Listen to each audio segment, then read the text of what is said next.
चलिए blood group के बारे में आज और डिटेल्स हम लोग जानते हैं। चार प्रकार का ब्लड ग्रुप होता है। ए, एक होता है बी, एक होता है ए बी और एक होता है ओ। और ये जो ब्लड ग्रुप होता है ये गवर्न किया जाता है जीन के द्वारा, क्योंकि ये इनहेरिटेड यूनिट है, यानी कि पेरेंट्स से ट्रांसफर होकर के आता है। तो पेरेंट्स से ट्रांसफर होकर के आता है कि मदर से ट्रांसफर होकर के आएगा और फादर से ट्रांसफर होकर के आएगा। तो इसको जो गवर्न करता है वो तीन प्रकार का जीन होता है। एक जीन होता है IA, एक होता है IB और एक होता है IO। यदि इस जीन के बारे में आप डिटेल से जान जाओगे तो ब्लड ग्रुप निकालना आसान हो जाएगा। अब ये कैसे काम करता है, तो देखो यहाँ पे ये जो IA है और IB है ये दोनों डोमिनेंट होता है। ये दोनों क्या होता है? डोमिनेंट होता है। और IO जो होता है ये होता है रिसेसिव। ये होता है रिसेसिव। IA और IB ये दोनों डोमिनेंट होता है और एक दूसरे पे कोई डोमिनेंसी शो नहीं करता है। और IO जो होता है ये होता है रिसेसिव।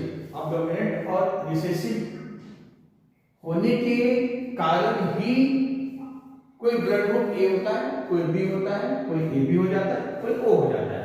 कैसे? तो चलो देखते हैं। जैसे कि यदि किसी का ब्लड ग्रुप A है तो उसका जो जीन होगा वो IA होगा और IA होगा।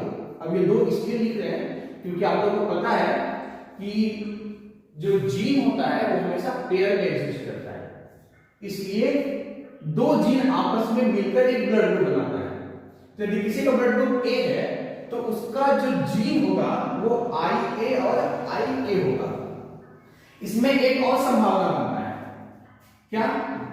IA और IO, यानी कि किसी का ब्लड ग्रुप A है तो उसके अंदर का जो जीन होगा वो या तो IA होगा या तो IA के साथ IO होगा। दूसरा और कोई जीन नहीं होगा उसके पास, क्योंकि O जो है रिसेसिव है तो ये अपना झंडा नहीं गाड़ सकता है, यानी कि ये अपना क्षमता को दिखा नहीं सकता है, ये इंडिपेंडेंटली अपना प्रभाव को दिखा नहीं सकता है। तो कौन अपना प्रभाव दिखाएगा? ये दिखाएगा, क्योंकि ये डोमिनेंट है।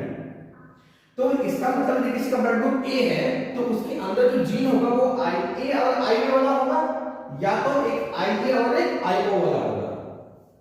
ठीक उसी प्रकार यदि किसी का ब्लड ग्रुप B है तो उसके अंदर का जो जीन होगा वो IB होगा या तो IB और IO होगा।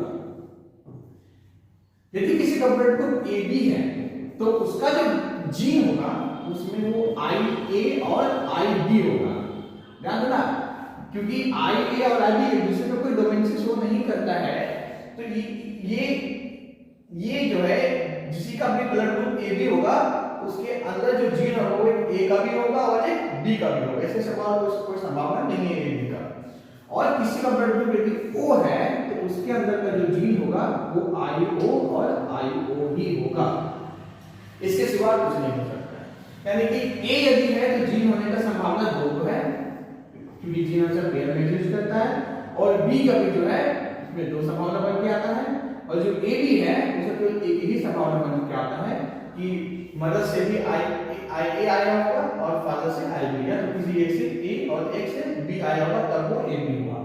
और यदि किसी का ब्लड ग्रुप O है तो उसका जो जीन होगा वो IO और IO होगा। अब आगे यहाँ पे समझने वाली ये बात है कि यदि ये इनहेरिटेड यूनिट है, यानी कि ये मदर फादर से ट्रांसफर होकर के आता है पेरेंट ये बच्चों तक, तो यदि ये मदर फादर से ट्रांसफर होकर के आता है तो क्या हम मदर फादर का ब्लड ग्रुप जानने के बाद क्या हम अपना ब्लड ग्रुप निकाल सकते हैं?